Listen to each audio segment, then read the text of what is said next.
asking them what their problems, I didn't have a solution, but that's okay. I helped somebody else in Australia have that solution. But what it did was build reputation with the Chamber of Commerce. Those Chamber of Commerce leaders who were at that conference as well, because it was me trying to help that business community.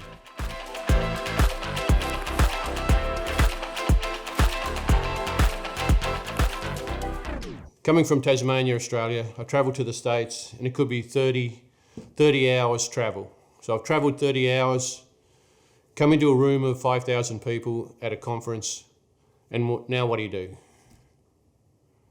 This session will give you some tips on how you can use that time. You've spent the expense to get there, you've spent the time to be able to get there, time from your family, time from your business, and these tips will be able to help you to make effective use of that time and that effort for yourself. So the first one is, you don't be a slimy schmooze.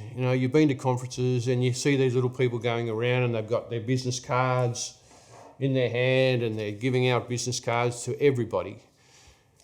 And they think that the business card, which is fine, they've got information on it, is somehow that entry point into that relationship. It's just having a whole bunch of cards to be able to give you some of that information. And I've gone to conferences when I was involved with JCs around the world. When I was World Vice President, you turn up to a conference of 4,000 or 8,000 people, and everybody have their little cards they give out, and you go back home with this great stack of cards. They go into a drawer, and that's where they stay. Because there's no effective way to be able to have that relationship. A card doesn't make a relationship. A card just gives one-way communication. Here I am. If you want to be in touch, that's great, but there's no relationship. There's no effective use of your time and your effort to be able to get to that conference. And don't be pushy about yourself. Don't just keep talking about yourself. So it's about not being a schmooze and giving out everything, but also don't be in a schmooze and just keep on talking about yourself. Have an elevator pitch. And an elevator pitch is a concept that was come up with, that if you're suddenly in an elevator of somebody who you want to make an influence with, to be able to give information on a business, they may want to say, okay, what business are you in? You've got time in that elevator, in that confined space, that you've gone into the elevator, and now you've got so many seconds, could be 20 seconds, 30 seconds, to be able to have that time to be able to put across that information about what solutions you have for people. That's an elevator pitch. So it's concise, it's about solutions for people. It's not an ongoing ramble of what you do, and really people don't care because they care about themselves and they care about what solutions that you might have for their problems. So having an elevator pitch in your mind beforehand is really, really important when you go to a conference. And while you're at that conference, it's more important to actually listen to people.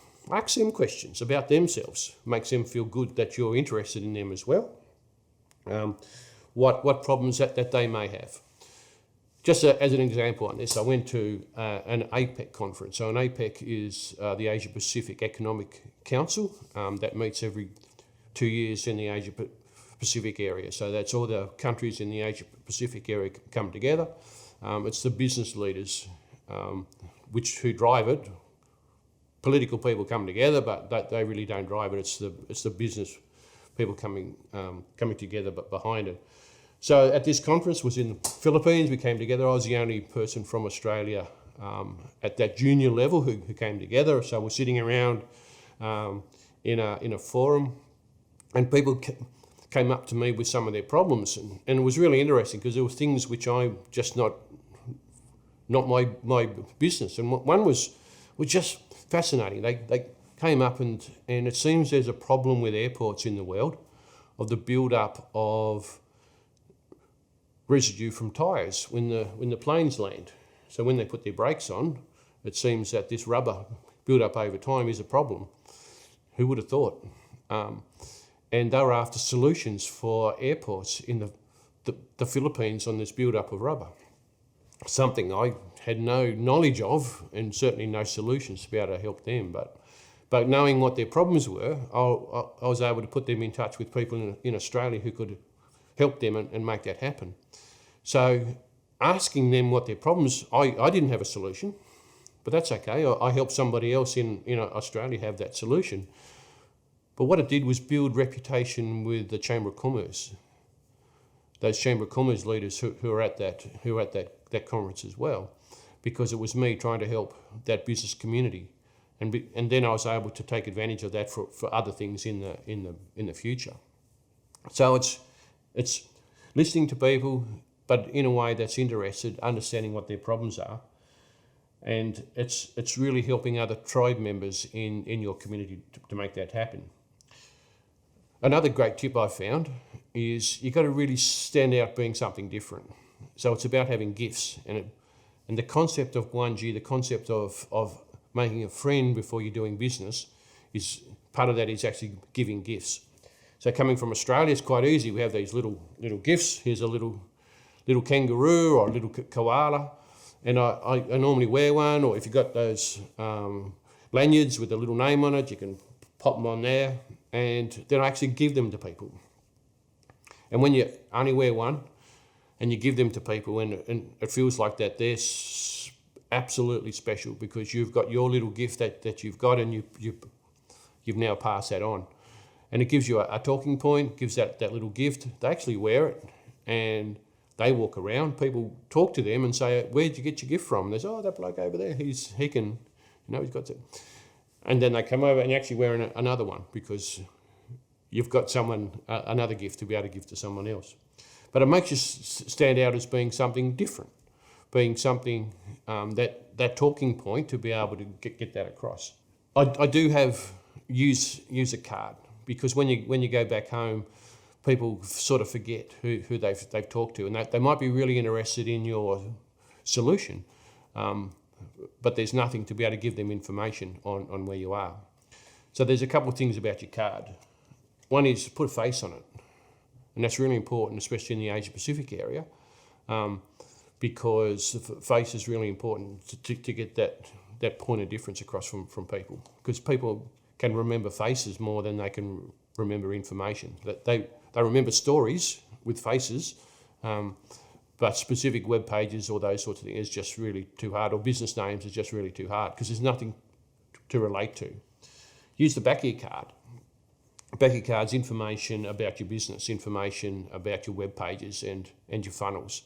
So have your funnel process in there to be able to take them on a journey, to be able to understand their problems, and here's some solutions for their business. So use a card that builds from that relationship that you've built. So here it's more of an operational tool after you've got that relationship, not the relationship in itself, and that's really important. So it's about making friends. It's making sure that when you sit down and have a cup of coffee, don't do it in a corner by yourself. See where there's a group of people and you sit down and you ask questions. Especially if you've travelled 31 hours, you sort of stand out a bit. If you've got a funny accent, it sort of stands out a bit. But don't play on that. But it is what it is. But ask questions about other people. Ask questions about their products, their solutions, because they may have solutions for you, and solutions, especially in conferences, solutions what you don't know about, and you can take them back home and offer more greater solutions for other problems. But it's not a quick fix. Conferences isn't going and suddenly you've come back home with all these opportunities. You have to keep on going. Just as an example, that I was a director of Big Four holiday parks in Australia for about 12 years, and they're the second largest franchise group in the world in the caravan industry.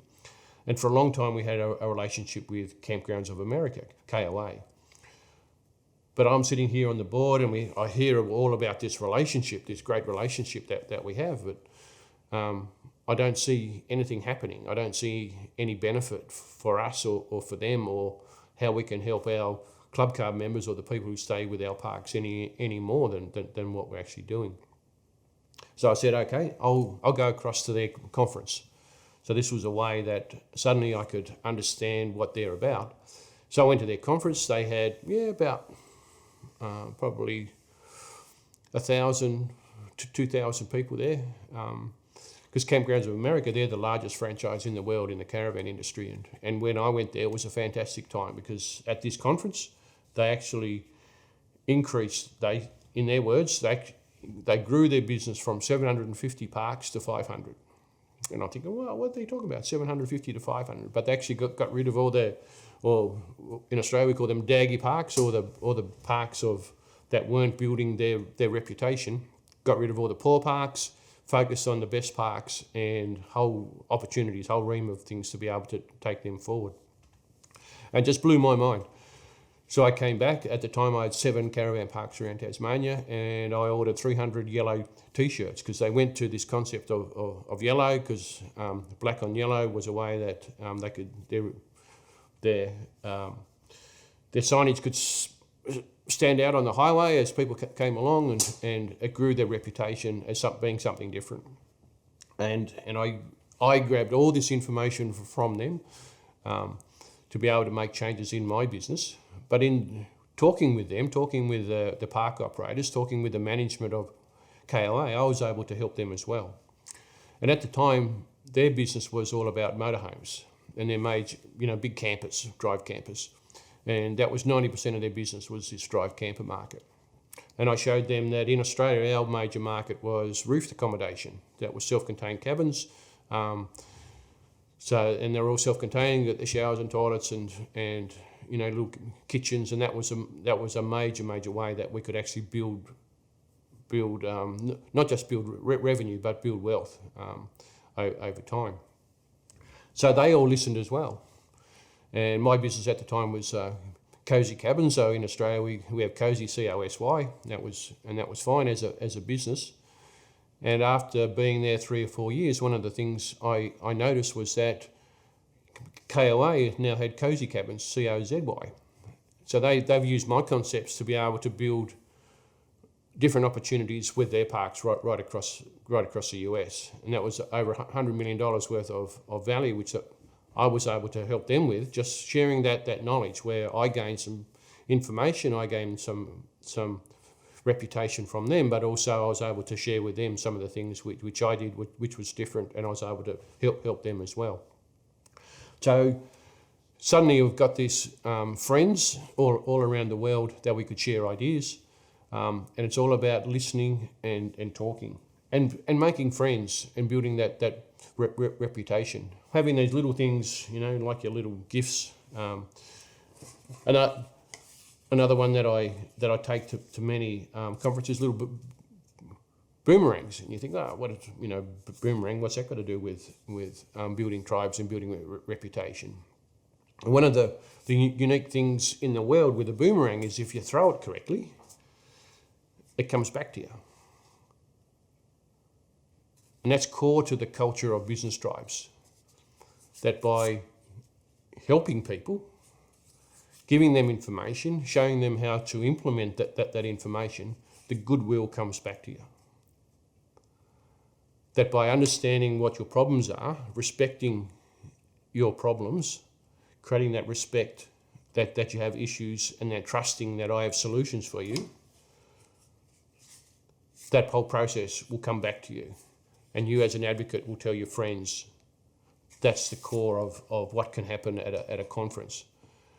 So with KOA, it took 3 years, 4 years, 5 years to build up that friendships, to build up that reputation, to keep that communication going. So it does take time.